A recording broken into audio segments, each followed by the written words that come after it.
Hindustan live पर आप तमाम लोगों का बहुत बहुत स्वागत। आप सबका उत्तर प्रदेश के कानपुर इलाके से मैं खैर मकदम करता हूं। ये गांव है सैद नांगली। आप लोगों को याद दिला दूं कि अभी पिछले 5 दिन पहले एक्स मुस्लिम सलीम वास्तिक, सब वाकिफ होंगे इस खबर से, सलीम वास्तिक के 2 सगे भाई उन्हें चाकू मारे। और चाकू कब मारे, किस तरह से क्या हुआ, वो पूरा सिनेरियो जो है वो मीडिया पर चल रहा है। लेकिन इसके बाद जो बात सामने आई है वो ये हुई कि दोनों सगे भाई, जीशान जो कि छोटा भाई जिसकी शादी नहीं हुई भी थी, और गुलफाम बड़ा भाई जिसके 2 बच्चे हैं, एक बेटी है और एक बेटा है, दोनों अपने घर से कब गए, क्या हुआ, सलीम वास्तिक से उनके राब्ते में कैसे आए, ये तमाम चीजें जांच का विषय है। लेकिन इस बीच कोई कोर्ट नहीं, कोई कचहरी नहीं, कोई अदालत में सुनवाई नहीं, किसी तरह का कोई ट्रायल नहीं, बल्कि सलीम वास्तिक को चाकू मारने के, उसको घायल करने के, दोनों भाइयों को मुल्जिम बनाने के बाद उन्हें न कोर्ट में सुनवाई करी, न बाप की सुनी, न माँ की, किसी की नहीं, उन दोनों का एनकाउंटर किया 1 तारीख को, यानी 1 मार्च को जीशान का, और जबकि दूसरे भाई का गुलफाम का 3 मार्च को एनकाउंटर किया गया। दोनों ही भाइयों को उनका पोस्टमार्टम कराने के बाद में उनके अपने गांव सैद नांगली, जो कि जिला अमरोहा के हसनपुर इलाके का मामला था, वहीं पर ही ला करके उनको पोस्टमार्टम के बाद सुपुर्द खाक भी किया गया। अब सवाल बार बार जो पूछा जा रहा है वो सिर्फ इतना ही है कि दोनों ने किस इंटेंशन से, किसके कहने में, या आपस में दोनों ने जो रणनीति बना के उसको मारा सलीम वास्तिक को, जिसकी वजह से वो आज भी अस्पताल में है। ये सब प्रकरण क्या हुआ, कैसे हुआ, घर वालों से किसी को कुछ पता ही नहीं था कि उसकी किसी से कह के जाते, बात करते या कुछ मालूम होता, किसी को नहीं पता था। ये मामला गाजियाबाद के अली गार्डन का है, लोनी इलाके में। मेरे साथ इस वक्त में गुलफाम के और जीशान के जो वालिद हैं वो जुड़ने जा रहे हैं। मैं इन्हीं के पास पहुंचा हूं जानने के लिए कि जब ये सुना तो क्या लगा आपको कि अचानक से इतना बड़ा ये मामला हो गया। आपका नाम क्या है? बुनियाद अली। बुनियाद अली जी, आपके ये दोनों ही बेटे थे? हाँ, दोनों बेटे थे। इनके अलावा कोई और भी बेटा है? नहीं। लेकिन क्योंकि आपको पता ही लग गया होगा कि एक्स मुस्लिम सलीम वास्तिक को जिस तरह से तेज धारदार हथियार से चाकू मारे गए, जानलेवा हमला किया गया, वो मारने वाले आपके दोनों बेटे ही थे। बताया गया साहब मुझे, बाकी पता कुछ नहीं, कौन थे कैसे थे मुझे कोई पता नहीं। कुछ नहीं पता। आपके बच्चे घर से कब गए थे, कुछ इस बारे में पता लग पाया? रमजान के दिन चल रहे हैं, जाहिर है रोजे में होंगे। जीशान तो शनिचर के सुबह शनिचर के सुबह गया, वो काम पे पहुंच गया। फ़ोन आया, बोले साहब मैं काम पे पहुंच गया। मैंने फ़ोन करा, जैसे काम पे पहुंच गया। फिर दोपहर को बात हुई उसकी माँ से। फिर शाम को फ़ोन करा हमने, बेटा अफ्तारी करी ना करी, तो उधर से कोई जवाब नहीं। लगभग 7:38 पे मैंने कॉल करी तो उधर से फ़ोन उठा, लेकिन पता कुछ नहीं चला। 7:38 38 मिनट। किसको फोन किया था आपने? जीशान को। जीशान का। उधर से फ़ोन ओके हुआ, लेकिन उधर से आवाज़ कोई नहीं आई। जब मैंने उसे कर्जा करके डांटा, वो बोलता क्यों ना भी उसे, तो फिर वो स्विच ऑफ हो गया। दोबारा फिर फ़ोन नहीं मिला, फोन स्विच ऑफ हो गया। उस वक्त गुलफाम कहाँ था? गुलफाम घर पे था। अच्छा। उसने मालिक को फ़ोन करा जिसकी फैक्ट्री में काम करा था। उसने कहा कि मैंने जहाँ काम करने गए हैं उससे पैसे मंगाए हैं जीशान से 1 लाख रुपए। ये मालिक से पैसे लेकर आना 1 लाख रुपए। वो लेके वहाँ से निकला है, ये सुनने में आया कि वो निकला है वहाँ से, और वहाँ से उसे वो क्राइम ब्रांच ने 5 बजे के आसपास उठा लिया। जब वहाँ तहकीक करी गई, लोग पहुँचे, उन्होंने फ़ोन पे पता करा, रिश्तेदार पहुँचे कुछ वहाँ, तो उन्होंने पता करा तो उन्होंने पहले तो CCTV फुटेज दिखाने के लिए मना कर दिया। फिर 112 में फ़ोन करा, रिश्तेदार हैं हमारे, 112 की टीम आई।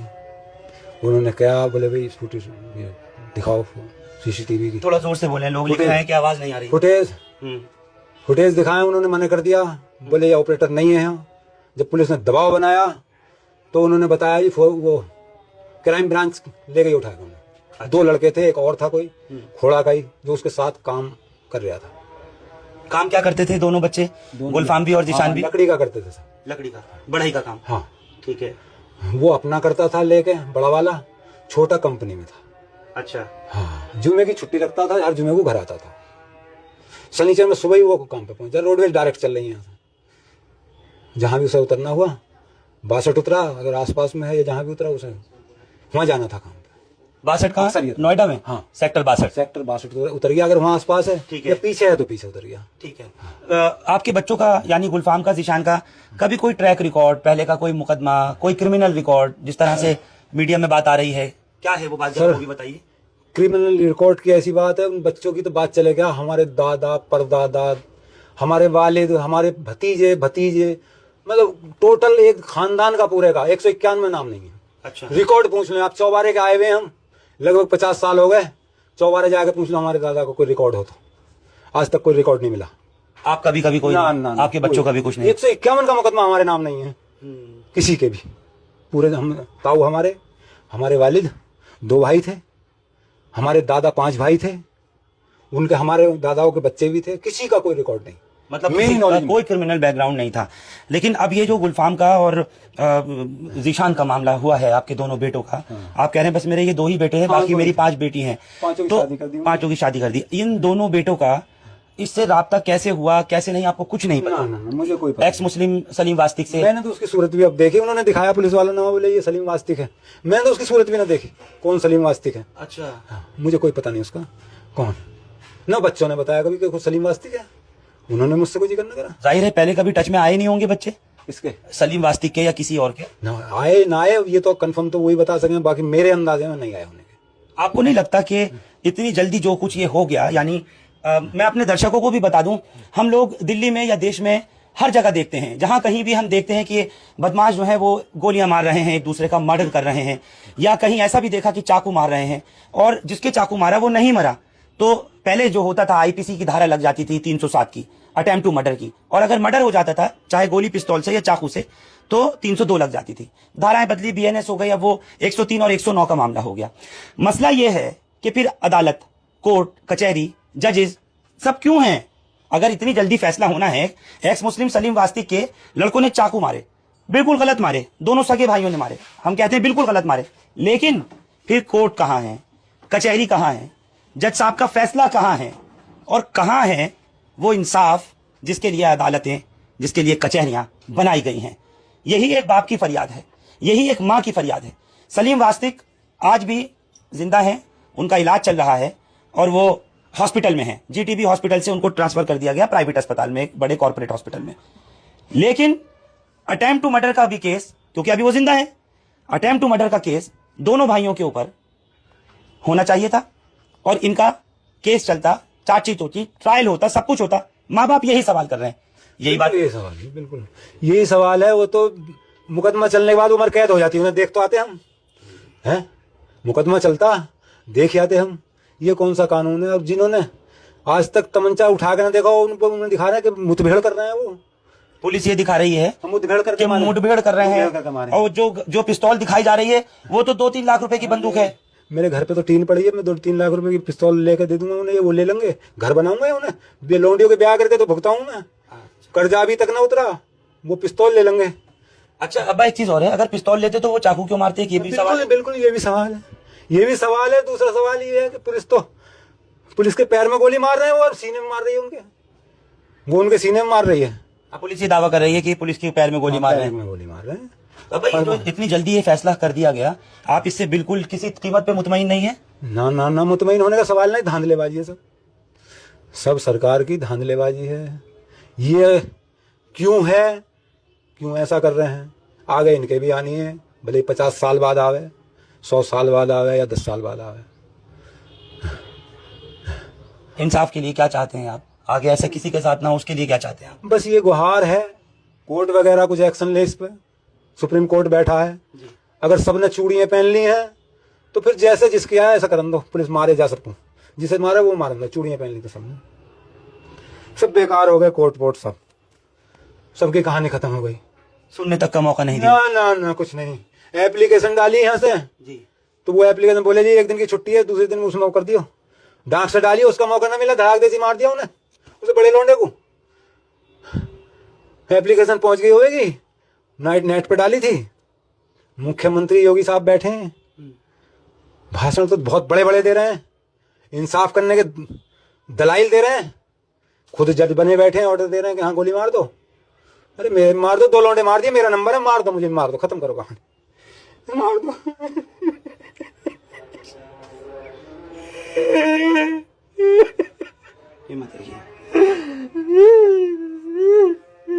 एक बाप की फरियाद और इससे ज्यादा आप क्या सुनेंगे, क्या देखेंगे, आप सोचिए जरा। और इनके दोनों बेटों को, जिन पर कभी कोई मुकदमा, एक 751 के मामूली झगड़े के केस तक का कभी दर्ज नहीं हुआ, वो दोनों भाई, सगे भाई, वो दोनों भाई, किससे बात हुई उनकी, कैसे वो एक्स मुस्लिम सलीम वास्तिक के राब्ते में आए, कैसे कांटेक्ट में आए, उनसे संपर्क हुआ तो कैसे हुआ, ये सारी चीजें अदालत में ही तो होती।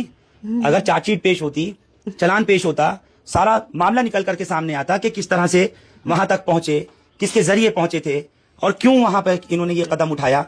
अगर आहनत रसूल की बात है या इस्लाम के मुखालिफ होने की बात है या तमाम जो भी कुछ है, उनके लिए जजेस बैठे हैं, अदालतें बैठी हैं। और इसीलिए तो हम और आप कहते हैं हमेशा कि हमें अदलिया पर पूरा भरोसा है। वो भरोसा, ये पुलिस सिर्फ उस भरोसे को खत्म करा देगी। ये इस तरीके की बुजुर्गी का यह आलम है कि आप देखिए, अदलिया पे सवाल उठने लगे, अब अदालत पे भी उम्मीद खत्म हो चुकी, कुछ जजेस बचे होंगे, बाकी मेरे हिसाब से तो अदालत पे भी उम्मीद खत्म हो चुकी। मैं तो अपनी बता रहा हूँ जी, बाकी सबकी प्रतिक्रिया नहीं दे सकता। अदालत फैसला ले कि किसी का घर ना ढाया जाए, अब वो फिर भी बिल लोडर चला रहे हैं, उन पे कुछ नहीं हो रहा, बेकार है। अदालत सब बैठ जाए अपने घर जाके, बेकार पैसे दे रही गवर्नमेंट, अपने आप करे जो कुछ कर रही है। जिसकी जिंदगी है वो बचेगा, जिसकी मारना है उसे मार मोर कर राड़ काटो, अपनी चलाओ जी, इसके अलावा कोई रास्ता नहीं। ये एक बहुत बड़ा अलमिया है अगर इसको समझा जाए तो। मोटे मोटे तौर पर मैं दिल्ली से इतने दूर जिस गांव में पहुंचा, इनके पास में आया बुजुर्ग वालिद से मिलने, जिशान के और गुलफाम के, तो यहाँ लोगों ने यही मुझे बताया आने से पहले, जब मैं लोगों से मिल रहा था घर पे पहुंचने से पहले, कि दोनों ही भाइयों का कभी किसी से कोई झगड़ा, एक छोटा सा मनमुटाव वाली जो बात होती है वो तक कभी नहीं रही है। लेकिन अचानक इतना बड़ा दोनों भाइयों ने मिलकर के फैसला जो लिया, तो वो किसके कहने पे लिया, क्यों लिया, इस बारे में अभी कुछ नहीं पता। ये सब कहना है कि जांच का विषय होना चाहिए ना।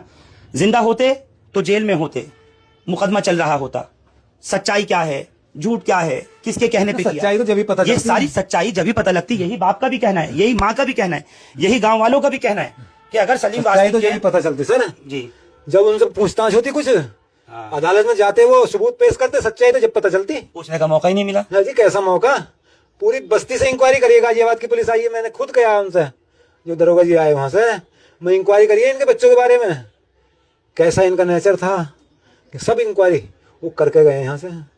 उसके बाद भी उस लौंडे को मार दिया गया, किसकी वजह से?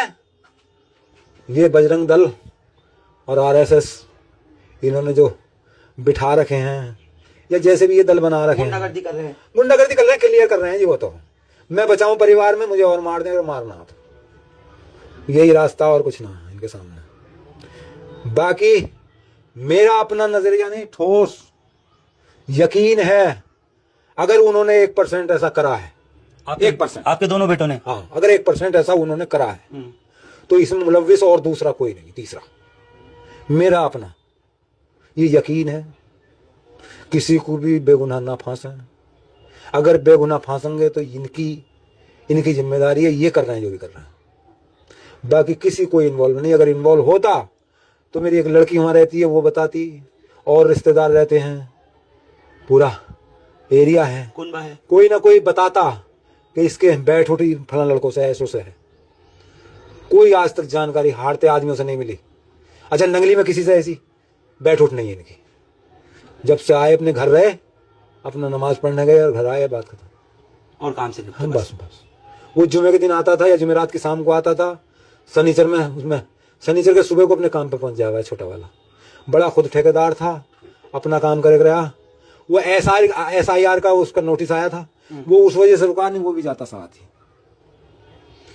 फिर वो बालकों से बोले या अम्मी अब्बू परेशान होंगे, उसकी दवाई चल रही है बहू की दिल्ली की, बोले रोजे रोजे दवाई मैं ले आया हूँ, खा ले से रोजे रोजे, यहाँ अब भी अम्मू परेशान होंगे, इन्हें सहरी वगैरह बना के दे दे, बाद में देखेंगे कब तक की जब दवाई चलेगी, फिर करेंगे जैसे भी होगा। रमजान घर रहो तुम। वो यहाँ मोटरसाइकिल ठंड की वजह से छोड़ के चला गया। हमें अगर कानो कान खबर हो कि औलाद ऐसा कर आई या कोई मसला ऐसा है, तो मैं कसम खुदा की नंगली के थाने में उन्हें हाजिर करता, नंगली के थाने में खुद हाजिर करता उन्हें। मैं साहब इनकी सेफ्टी तुम्हारे जिम्मे, अब इन्हें कोर्ट भेजो, इन पर मुकदमा चलाओ, जो इन्होंने करा उसका खमियाजा ये उठा। मैं ईमानदारी की बात बता रहा हूँ, मैं ये करता। देखिए ये कितनी बड़ी बात कह रहे हैं, समझे आप लोग भी। बुजुर्ग वालिद ये कह रहे हैं कि अगर मेरी नॉलेज में, मेरी जानकारी में ये जरा भी रत्ती भर भी ये बात आती कि मेरे बेटे इस तरह का काम करेंगे या वो ऐसा काम करने जा रहे हैं, मैं अपने हाथ से खुद पकड़ के उनको, जो हसनपुर इलाके का ये नंगली गांव है, यहाँ की पुलिस को हाथ में थमा देता। यानी आप सोच रहे हैं किस हद तक इंसाफ पसंद ये आदमी खुले तौर पर कह रहे हैं। लेकिन अभी भी इनका कहना है कि किसी कीमत पर मुझे यकीन नहीं मेरे दोनों बेटे ऐसा कर सकते हैं। किसके कहने पे किया, क्यों किया, कहां से हथियार आया, ये तमाम चीजें जो हैं, चाकू वगैरह कहां से आया, ये सारी चीजें जांच का विषय है। लेकिन अब जांच किससे की जाए जब एनकाउंटर में दोनों ही मार डाले गए। एक भाई जीशान को 1 मार्च को मार दिया और दूसरा भाई गुलफाम 3 मार्च को मार दिया। दोनों ही सुपुर्द खाक हो चुके हैं। और माँ बाप का, गांव वालों का, रिश्तेदारों का, सबका यही कहना है कि कम से कम सुनवाई का मौका तो दिया जाना चाहिए था। केस, ट्रायल, कोर्ट कचहरी, अदालत, जजेस, कुछ तो सामने जाती बात, पता तो लगता। और ये अटेम्प्ट टू मर्डर का केस है। अभी सलीम वास्तिक एक्स मुस्लिम अस्पताल में है, लेकिन इतनी जल्दी सब कुछ हो गया। इसने तमाम व्यवस्था के ऊपर सवाल उठा दिया, तमाम अदलिया के ऊपर सवाल उठा दिया, कानून के ऊपर सवाल उठा दिया कि आदमी भरोसा करे तो किस पर करे, कैसे करे, और कोर्ट कचहरी फिर किस लिए बनाई गई है। बहुत बहुत शुक्रिया आप लोग हमारे साथ इस खबर पर हसनपुर इलाके से जुड़े। हिंदुस्तान लाइव फरहान याया यूट्यूब पर सब्सक्राइब कर सकते हैं और क्लिक कर सकते हैं बेल आइकन हमारी खबर की पहली नोटिफिकेशन के लिए। फेसबुक पर हमारा पेज हिंदुस्तान लाइव फरहान याया फॉलो और लाइक कर सकते हैं। जाते जाते बस इतना ही कहूँगा, जो गाँव वालों से सुना, जो इसके परिवार वालों से सुना, जो जीशान के और गुलफाम के दोस्तों से बात करता हुआ आया, किसी एक ने भी मुझे ये नहीं बताया कि कोई क्रिमिनल रिकॉर्ड है उन पर, कोई उनके ऊपर एक छोटा मोटा भी मुकदमा है, किसी से झगड़ा लड़ाई होती थी, कुछ भी इस तरीके की बात सामने नहीं आई। फिर इतना बड़ा कदम दोनों सगे भाइयों ने कैसे उठाया, नहीं उठाया, सारी बात अब जांच का ही विषय है। Thank you for now.